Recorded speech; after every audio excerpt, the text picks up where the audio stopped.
শরৎচন্দ্র চট্টোপাধ্যায় হলেন বাংলা সাহিত্যের অপরাজেয় কথাশিল্পী।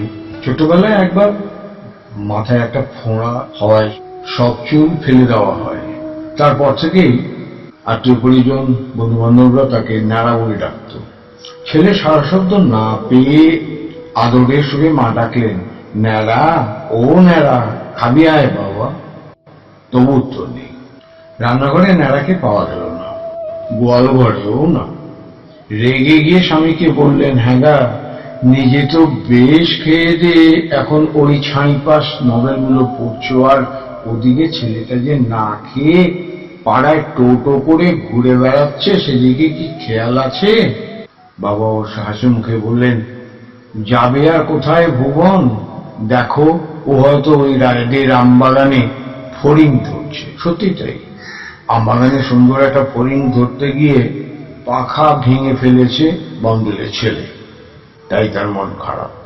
অবশেষে বাবার কথায় ফড়িংটাকে বাগানে রেখেই বাড়ির পথে ফিরে ন্যাড়া, আর প্রতিজ্ঞা করে, আমি একটাও ফড়িং বাক্সে রাখবো না, সব উড়িয়ে দেব।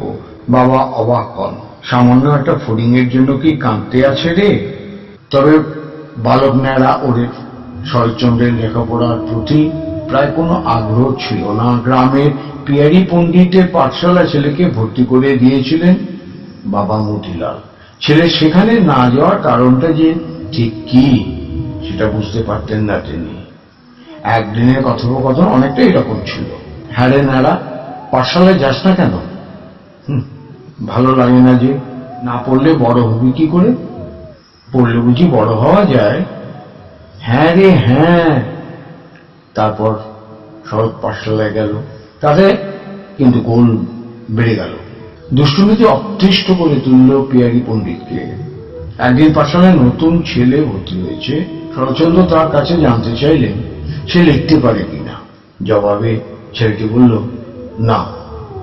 শুনে শরৎচন্দ্র বললেন, তবে রে তোর লেখা লিখে দি। বলে স্লেটে বড় বড় অক্ষরে লিখল, তুই একটা গাধা। এরপর হঠাৎ হেঁচে তন্দ্রাচ্ছন্ন পণ্ডিতকে জাগিয়ে তুলল। তার চোখে পড়ল নতুন ছেলেটির উপরে। কি ছাঁদের আঁকা আঁক করছিস দেখি? স্লেট হাতে নিয়েই চিৎকার, বলি, হ্যাঁ রে ছুচোমুখো, তুই একটা গাধা। এর মানে কি রে উল্লু? কেন লিখেছিস? জবাব দে। ছেলেটি কাঁপতে কাঁপতে শরৎচন্দ্রের দিকে তাকায়। আমবাগানে পলায়ন বিনা তার আর কোনো উপায় রইল না। এদিকে অর্থকষ্ট বাড়তে থাকায় অবশেষে হুগলির পাট চুকিয়ে 1886 সালে সপরিবারে ভাগলপুরে শ্বশুর বাড়ি চলে গেলেন মতিলাল। একদিন শরৎচন্দ্রের মাসিমা কুসুম কামিনী দেবী কপাল কুণ্ডলা পড়ছেন। হঠাৎ শরতের প্রশ্ন, নবকুমারকে কাপালিক কেটে ফেলবে? তারপরেই নিজের মনেই বলে উঠল, কেটে ফেললেই তো গল্প শেষ হয়ে যাবে, ও কাটবে না। শরতের কাব্য প্রীতির সঙ্গে পাল্লা দিয়ে বাড়তে থাকে সাংসারিক অনটন। 1894 ফের ভাগলপুরেই ফিরতে হলো মতিলাল বাবুদের। এবার তেজনারায়ণ জুবিলি কলেজিয়েট স্কুল। আবার ভাগলপুরের পুরানো বন্ধুরা। শরৎচন্দ্র যে পরিবারে বড় হচ্ছিল সেখানে উকিল হওয়াটা জীবনের লক্ষ্য। অতএব প্রবেশিকা পরীক্ষা উত্তীর্ণ হয়ে এফএ পড়া শুরু হলো। আলাপ হলো রাজেন্দ্রনাথ মজুমদারের সঙ্গে। প্রসঙ্গত বলে রাখি, এই রাজুই হলেন শ্রীকান্ত রবীন্দ্রনাথ। নির্জন ঘরের ধারে বসে মনের আনন্দে বাঁশি বাজাতো রাজু। আকৃষ্ট হয়েছিল শরৎচন্দ্র। ঘুড়ি ওড়ানো, তামাক খাওয়া, গান বাজনা, রাজুর সঙ্গে হঠাৎ হঠাৎ নিরুদ্দেশ হয়ে যাওয়া, আবার ফিরে আসা, একসঙ্গে নৈশ অভিযানে, জেলে ডিঙিতে মাছ চুরি, যাত্রা থিয়েটারের মোহরা চলতেই লাগলো। 1895 সালে প্রয়াত হলেন শরৎচন্দ্রের মা ভুবনমোহিনী দেবী। বিহ্বল মতিলাল শ্বশুরবাড়ি ছেড়ে বাসা বাঁধলেন খঞ্জরপুর গ্রামে। সাহিত্যের ভূত এমন ভাবেই চেপে বসল যে এফএ পরীক্ষায় ফল ভালো হলো না। পরিবারের মুখের দিকে তাকিয়েও চিরদিনের মতো কলেজের পাঠ চুকিয়ে দিয়ে সাহিত্য জগতে এসে শরৎচন্দ্র আশ্রয় নিলেন। শুরু হলো কুড়ি সাহিত্যিক নামে এক সাহিত্য সভা বার হতে লাগলো, হাতে লেখা পত্রিকার ছায়া। তবে সাহিত্য করে তো আর সংসার চলে না। জমিদার শিবশঙ্কর সাউকে ধরে করে তার রাজবনের স্টেটে একটা চাকরি জোটানো গেল। তবে টেকানো কিন্তু গেল না। বাবার সঙ্গে এটিকে মন কষাকষি শুরু হয়ে গেল। শরৎচন্দ্র বাড়ি ছাড়লেন। তিনি ঘুরতে ঘুরতে হাজির হইলেন মুজফ্ফরপুর। ভারতবর্ষ পত্রিকার অন্যতম কর্ণধার প্রবোধনাথ ভট্টাচার্যের কলমে একদিন সন্ধ্যার সময় ক্লাবে তাদের দলবল মিলিত হলেন। এমন সময় গেরুয়া বসনধারী এক তরুণ সন্ন্যাসী এসে পরিষ্কার হিন্দি ভাষায় সবিনয় লিখবার সরঞ্জাম প্রার্থনা করলেন। দেহাতি ছদ্মবেশে ধরা পড়ল। পরিচয় মিলল, ওনার নাম শ্রী শরৎচন্দ্র চট্টোপাধ্যায়। এদিকে অনুরূপা দেবীর লেখা থেকে জানা গেল এ সময় নিরুদ্দিষ্ট শরতের খাতা থেকে একের পর এক গল্প উদ্ধার হয়েছে, যেমন বোঝা, অনুপমার প্রেম, বামুন ঠাকুর, কোরেল গ্রাম, চন্দ্রনাথ, বদ্দেরি। মজফপুরের বসেই ব্রহ্মদৈত্য নামে এক উপন্যাস লেখা শুরু হলো। এখানে আলাপ হয়ে গেল মহাদেব সাউ নামে এক জমিদারের সঙ্গে শ্রীকান্তের রামকুমার সাহেব।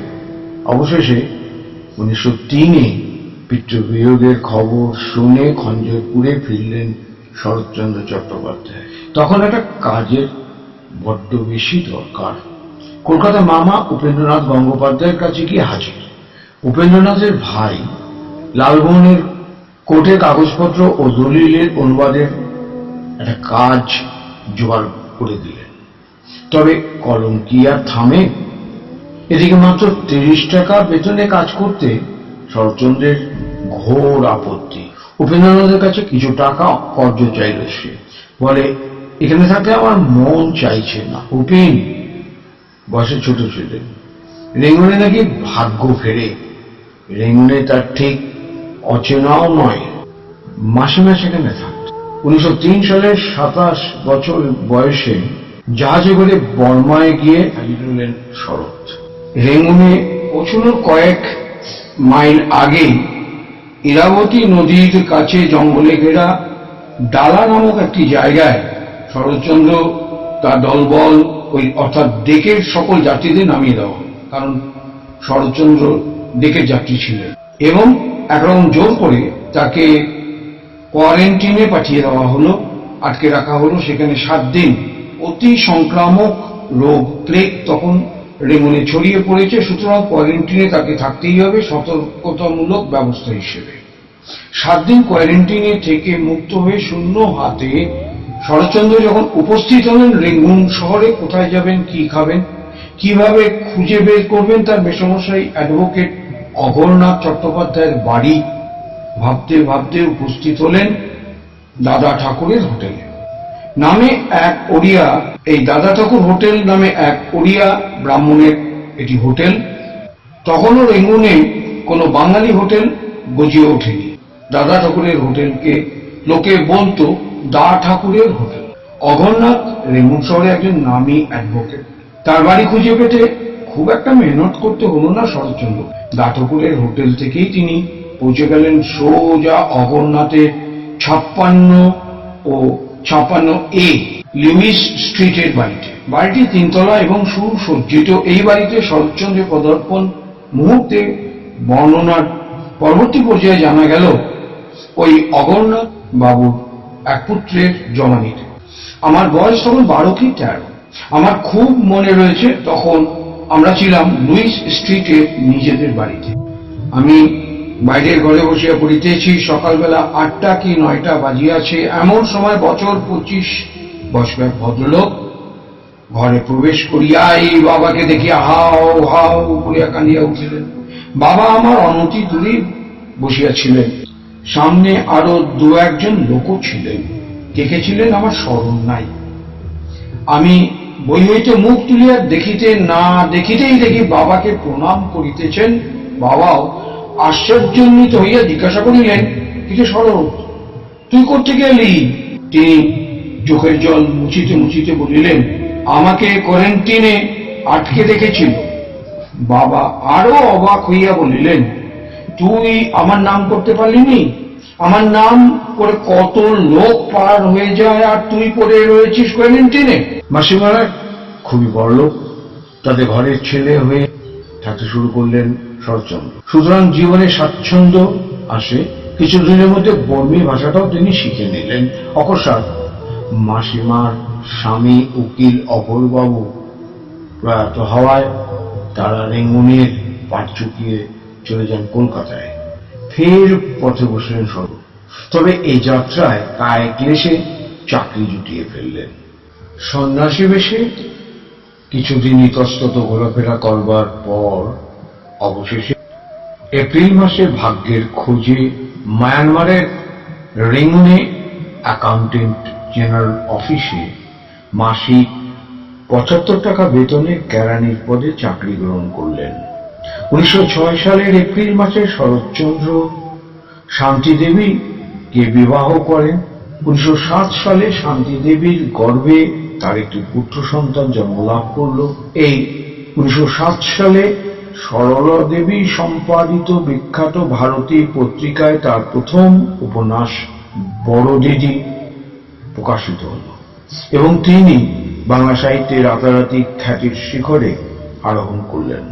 ১৯০৮ সালে তার ভাগ্যের নির্মম পরিহাস, ভয়ঙ্কর প্লেগে আক্রান্ত হয়ে তার স্ত্রী শান্তি দেবী এবং একমাত্র পুত্র সন্তান ১ বছর বয়স ছিল তখন তার মারা গেলেন। ১৯১০ সালে শরৎচন্দ্র দ্বিতীয়বার দ্বার পরিগ্রহ করলেন মেদিনীপুর নিবাসী কৃষ্ণদাস অধিকারী মহাশয়ের ১৪ বছরের বাল্য বিধবা কন্যা মুখ্যদাকে।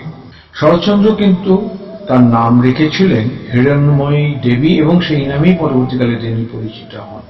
বিবাহের পর এই হিরণ্ময়ী দেবীকে কলকাতা রেখে তিনি ১৯১৫ সালে জানুয়ারি মাসে আবার মায়ানমার যাত্রা করলেন। মাত্র ১৪ বছর বয়সে কাশীনাথ লেখা হলেও মন্দির গল্পটি তার প্রথম প্রকাশিত গল্প, আর এই মন্দির গল্পটি তার সে সময় কুন্তলিনী পুরস্কারে ভূষিত হয়েছিল।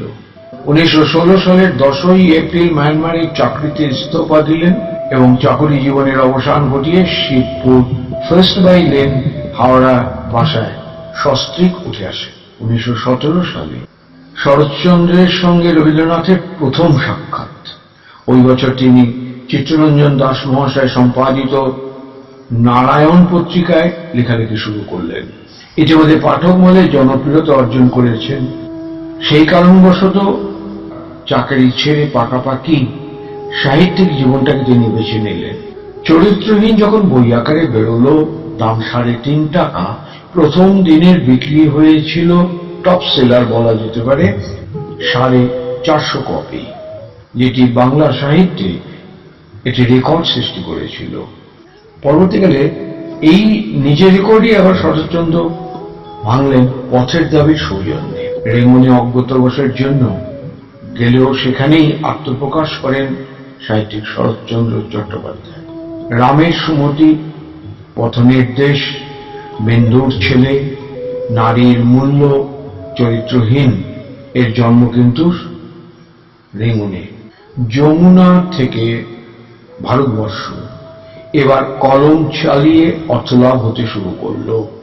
তবে কেবল ভারতবর্ষ নয়, শরৎচন্দ্রের সুনাম ছড়িয়ে পড়ল বঙ্গবাণী, নারায়ণ, বিচিত্রা নামক বহু প্রচলিত পত্রিকায়, এবং সেই সঙ্গে চলতে লাগলো কোনো কোনো উপন্যাস সরাসরি গ্রন্থাকারে প্রকাশ করবার কাজ, যেমন বামুনের মেয়ে। ঠিক একইভাবে ধারাবাহিকতা বজায় রাখলেন তিনি।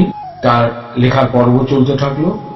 বিখ্যাত সমস্ত উপন্যাস বিরাজ বউ, পণ্ডিত মশাই, বৈকুণ্ঠের উইল, মেজদিদি, দত্তা, পল্লী সমাজ, অরক্ষণীয়া, নিষ্কৃতি, গৃহদাহ, দেনা পাওনা, নববিধান, মহেশ, পথের দাবি, শেষ প্রশ্ন।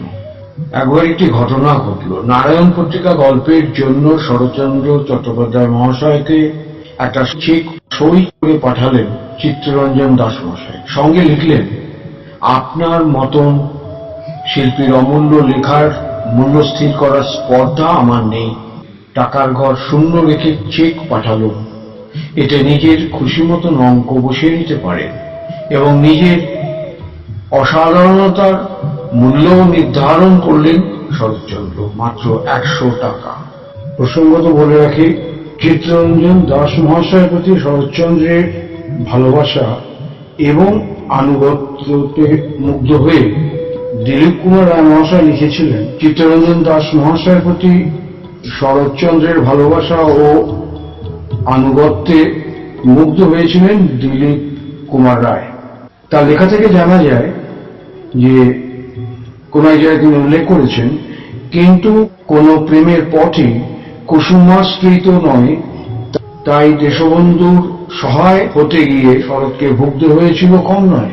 দিলীপ কুমার তাকে লেখা বিড়ম্বিত হতে দেখে একবার মনের দুঃখে মার্লির একটা কথা উদ্ধৃত করে শরৎচন্দ্রকে বললেন, যে মানুষ স্বভাবে সাহিত্যিক হয়েও সাহিত্য ছেড়ে রাজনীতি বরণ করে তার একটি মাত্র উপাধি রয়েছে, সেটি হলো পাগল।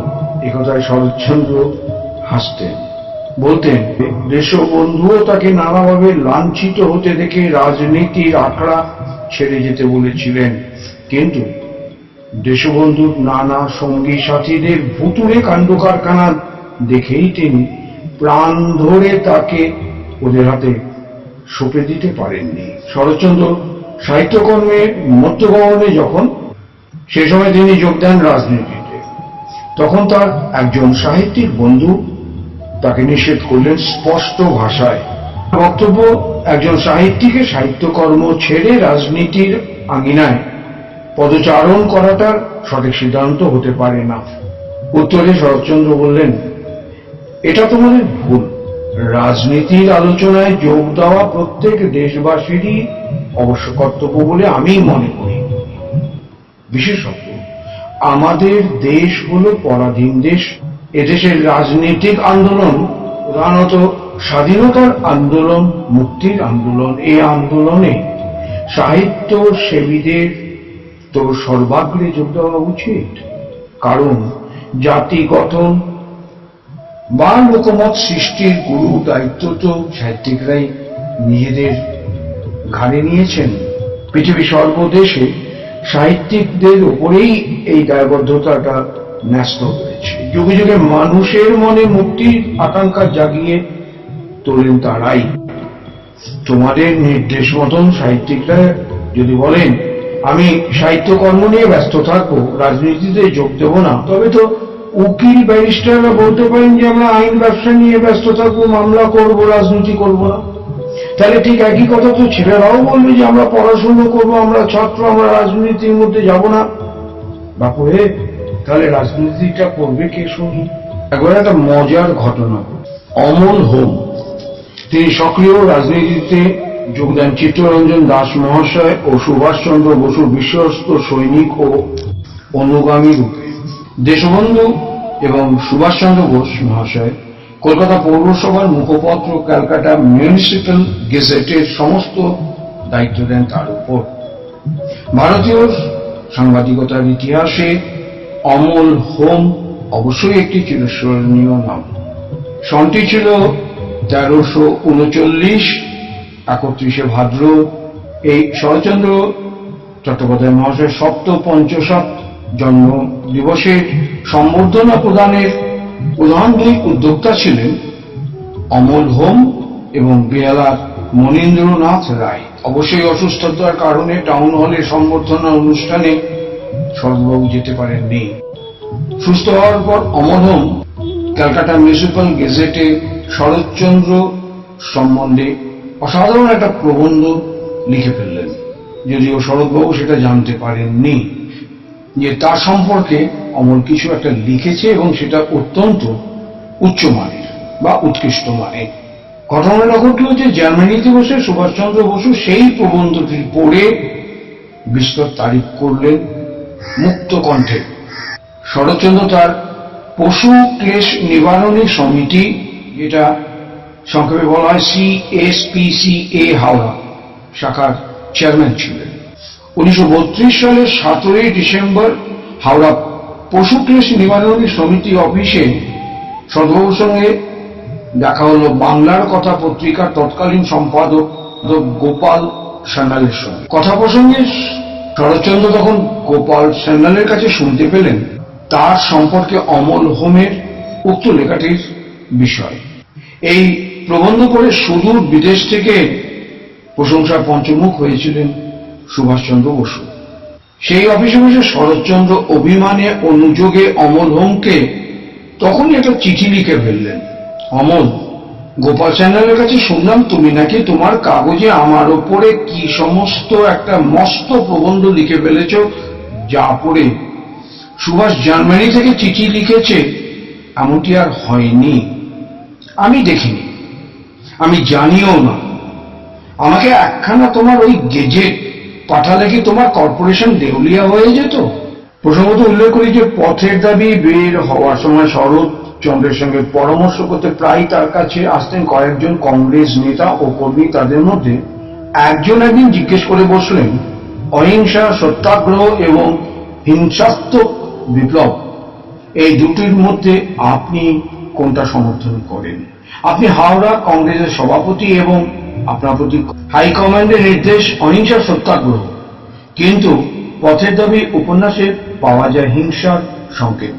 উত্তরে সদবাবু বলেছিলেন, হিংসার সমর্থন আমিও করি না, তবে জানি না কেন যেন বিপ্লবীদের জন্য আমার মনে একটা দুর্বলতা রয়ে গেছে, তাই ঝুঁকি নিয়েও তাদের সঙ্গে সম্পর্ক রাখি বা রেখে চলেছি।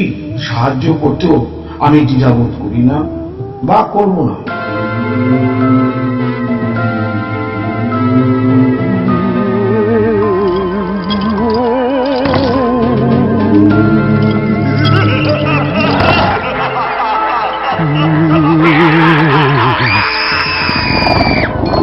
আমাদের শহরে তখন শীত পড়েছে, হঠাৎ কলেরা দেখা দিল।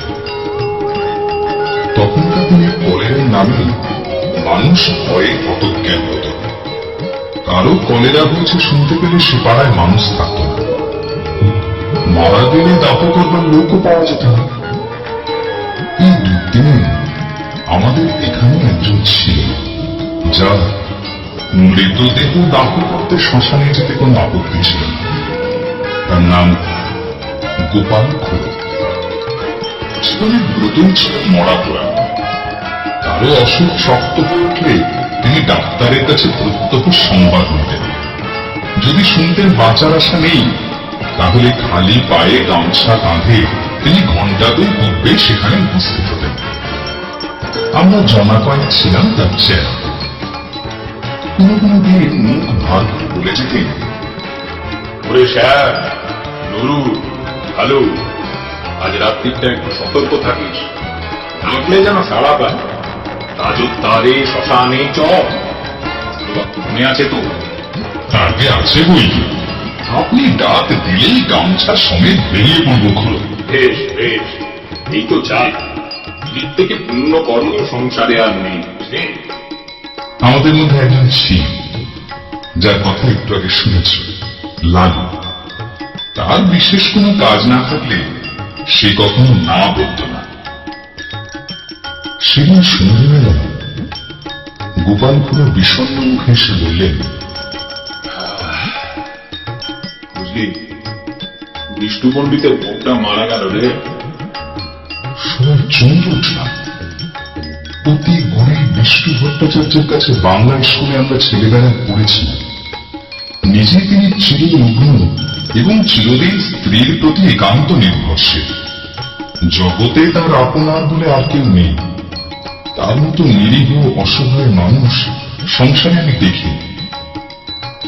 রাত্রি আন্দাজ 8টা, দড়ির খাটি বিছানা সমেত পণ্ডিত গৃহিণীর মৃতদেহ আমরা ঘর থেকে উঠোনে নামালাম। বড়হরি হরিবোল, বড়হরি হরিবোল, বড়হরি হরিবোল, বড়হরি হরিবোল, বড়হরি হরিবোল।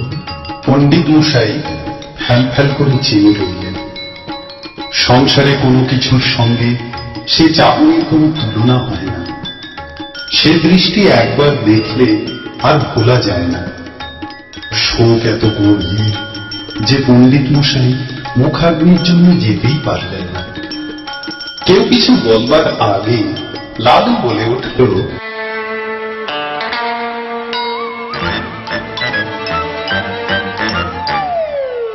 ও কাজটা আমি করব পণ্ডিত মশাই। আপনি আমাদের গুরু, সেই সম্পর্কে উনি আমাদের মা। নিয়ে যাবার সময় ওর মাথায় একটু সিঁদুর পরিয়ে দিলে বাবা লালু। নিশ্চয় নিশ্চয় নেব পণ্ডিত মশাই। লালু এক লাফে ঘরে ঢুকে সিঁদুরের কৌটো বার করে নিল এবং যতটা সিঁদুর ছিল সমস্তটা মাথায় ঢেলে দিল।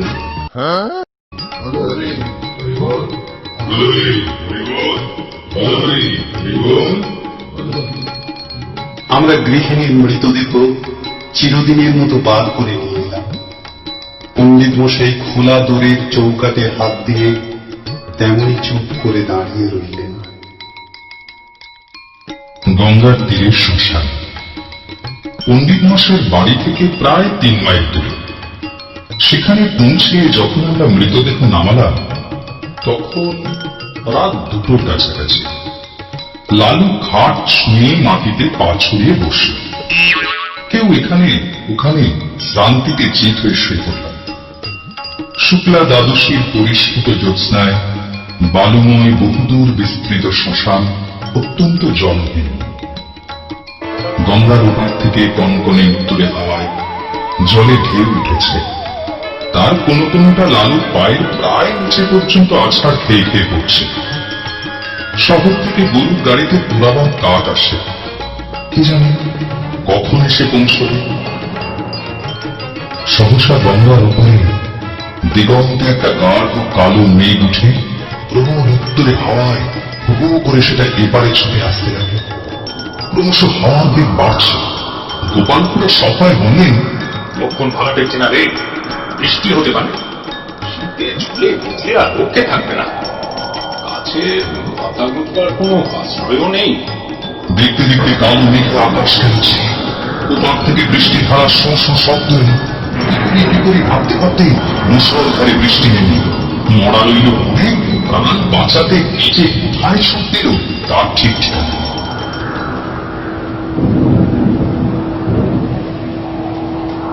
ঝড় জল থামতে থামতে 1 ঘন্টা। তারপর একে একে সবাই এদিকে এলাম। মেঘ ঢিপিয়াছে কেটে, চাঁদের আলো ফুটেছে দিনের মতো। ইতিমধ্যে মৃতদেহ পোড়াবার কাঠ ও অন্যান্য সাজ সরঞ্জাম এসে পৌঁছেছে, কিন্তু সব দেহ যারা পোড়াবে সেই ডোমেদের দেখা নেই। ও বেটার এই লোক শীতে ঘর থেকে বিরতি চায় না। এই শীতে কি ঝড় বৃষ্টিটা হলো বলতো পুরো? তা হোক, বোম্বের আসা উচিত। আরে আমরা তো আর মরা পড়াতে পারবো না। লালু এখনো ফিরল না কেন? সে যে বলেছিল মুখে আগুন দেবে, ভয়ে বাড়ি পালালো না তো? ওটা ওই রকম। আরে বাবা, যদি এতই ভয়, মরা ছুঁয়ে বসে থাকতে গেলি কেন? আমি হলে বচ্চা আঘাত হলেও মরা ছেড়ে যেতাম না। মরা ছেড়ে দিলে কি হয় পুরো? মরা ছেড়ে দিলে? হ্যাঁ, মরা ছেড়ে দিলে কত কি হয়। শ্মশান ভূমি কিনা? শ্মশানে একলা বসে থাকতে আপনার ভয় করতো না? ও বাবা,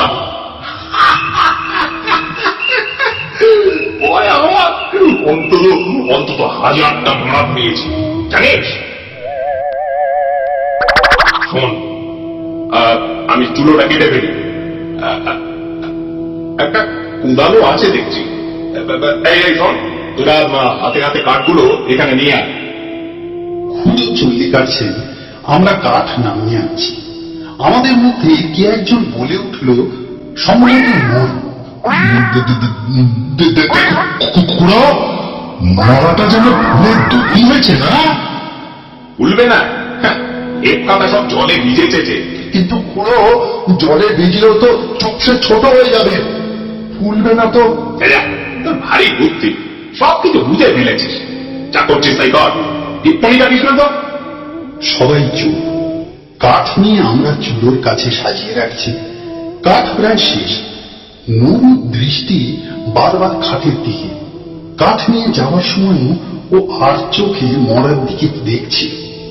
হঠাৎই নুরু থমকে দাঁড়ালো। আমরাও কেমন যেন চমকে গেলাম। কুড়ো মা যেন মরে উঠে কুড়ো। ওর মতো বিদু মানুষ আমি কখনো দেখিনি নদী। তুই আসিস কেন রে এসব কাজে? না কুড়ো ওটা তো বানিয়ে বাড়িই চলে গেল। মরাটা মেরে উঠছে দেখো না। দাদা বাকি কাঠগুলো আন, আমি চিতাটা সাজিয়ে ফেলি। গাতা কোথা খা।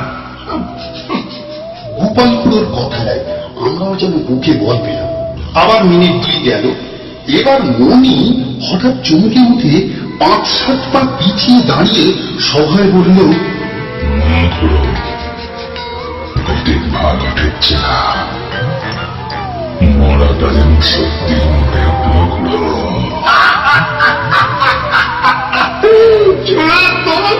তোরা ভয় দেখাবি আমাকে? সে হাজারের ওপর মরা পুড়িয়েছে তাকে। দেখো কুড়ো আবার মরছে। কুড়ো আবার মরছে। সত্যি সত্যি তাকিয়ে দেখো। আমিও দেখলাম মরাটা নড়ছে। নড়ছে, ভূত হয়ে তোকে খাবে বলে। গোপালপুর মুখের কথাটা শেষ হলো। অকস্মাৎ বেদ মাথা জড়ানো মরাটা হাঁটু গেড়ে খাটের উপর বসে ভয়ঙ্কর বিশ্রী না গলায় চেঁচিয়ে উঠল, না না, নরুকে না, শ্যামকেও না, আমি গোপালকে খাবো, গোপালকে খাবো। ওরে বাবা রে! আমরা সবাই মারলাম ঊর্ধ্বশ্বাসে দৌড়। গোপালপুরের সামনে ছিল কাঠের স্তূপ। তিনি উপরের দিকে আমাদের পিছনে ছুটতে না পেরে ঝাঁপিয়ে পড়লেন গঙ্গার জলে। সে গনগনে ঠান্ডা এক বোট জলে দাঁড়িয়ে চেঁচাতে লাগলো,